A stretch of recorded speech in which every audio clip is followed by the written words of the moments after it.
Yo, yo, yo. Welcome to Scheme Heme TV. Got my man Rydah J. Klyde from the Mob Figures here Yes, today. indeed. Yes, indeed. We about to kick back, take it back, man. Let y'all know a little bit about how it came up and everything. You know how we do this. So Rydah, you know what I mean? Let them know a little something where you come from. I'm from the Bay Area, mainly Pittsburgh, California. Um, my figure, money gang. So you grew up in Pittsburgh? Grew up in Pittsburgh. When was you born? I'm a '70s baby. 70s, baby. Yeah, You up there, OG status super now. fly, man. So coming up, what was like kind of take it back, let me know kind of how it was coming up in your household. Did you have a mom and daddy in the household with you and everything? Well, my daddy, he was killed prior to my birth. He was a twin. He was a twin, Lincoln and Leon. They both got killed like some weeks apart. So I didn't have no daddy. Um, I was with my mom for probably like the first few years of my life, but I would go back and forth from my mom to my grandmama. You know what I'm saying? My grandmama basically raised me. You have any siblings? Yeah, I got what, three sisters? Three sisters and a brother. My mama had 5 kids. So yeah, three sisters and a brother. Where you come in? I'm the oldest. Oldest. Mhm. So did you while you was at your grandma's, was your siblings with you? Did they come up? Yeah, they came, one after another. First it was me, it was my cousin, and then my oldest sister, another sister, and my brother, he went to a foster home. What was schooling like coming up back then? School was cool. I was a fairly good student up until a certain point. Um, yeah, school was all right. Just hard to stay focused. Did you in any sports or anything? Yeah, I was in everything. I did everything. Football, basketball, played baseball. Not up to the point of high school. By high school time, when it was time for sports in high school, I was gone. I was in the streets.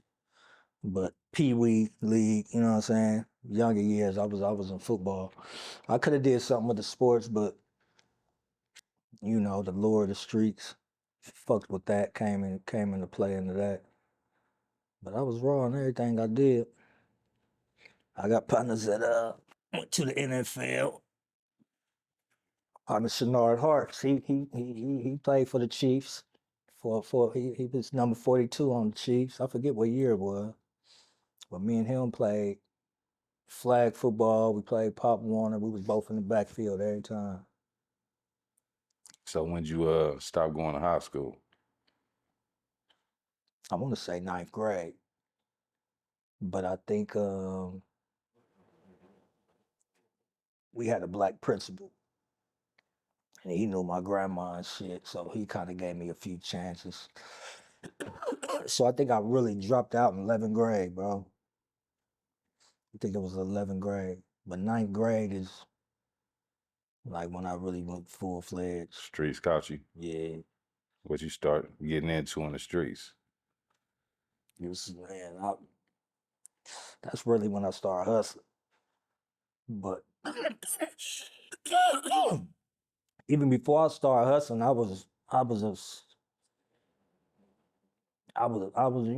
break into shit. I was taken. You know what I'm saying? Like before I started hustling, I was involved in the home invasions, breaking in shit. And it started from when I was young. I used to be out running the streets, and my grandma would be like, if you ain't in by a certain time, you ain't getting in." And the next morning she'd be going to work. I used to have to figure out a way to get in the house and change my clothes and shit. So I'm a little nigga. I'm coming through the windows, and I knew how to pick the lock with the credit card before the weather strip got put on doors. Cause I used to get in houses before the weather strip came onto the thing. I used to know how to pop that lock. Yeah, and it started from that. So then when all the rest of my partners, they in the game already. I remember niggas used to come pull up to my house.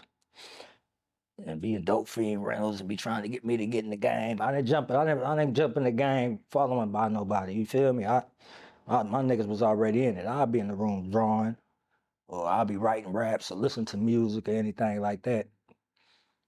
I didn't just jump in the game following behind niggas. I came in when my grandmama had to work a job because she was kept taking in her kids. And that shit was getting hard in there. And that's when I decided, you know what? This when I'm gonna go and get my own money to pay for my own shit, buy my own school clothes, my own shoes. So while you was you know, breaking in shit and all that back then, you running anything with the authorities and have to. Yeah, that was the first time I went to juvenile hall. We got caught in the house. How old was you? I want to say 13, 12, 13. How long you had to do? I don't even remember. It was quick, little. In and that's Because they caught us in the house. Caught us coming out, actually. The door was off the hinges. We trying to put the motherfucker back up, goddamn, on the joint, come out. And yeah, we went down for that. Then, you know, like the rumors say, when you go to jail, you learn how to be a better criminal. I don't care if it's juvenile hall on to the county, the pen, you gonna learn something. So I remember that stint we went in.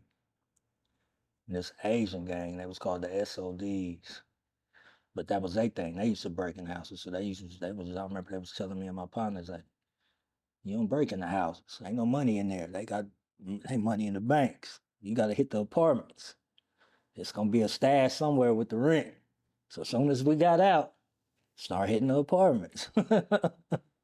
You feel me? start finding more. Start finding more little money and shit like that. That's what, you know, take our little money from that and hopped in the game.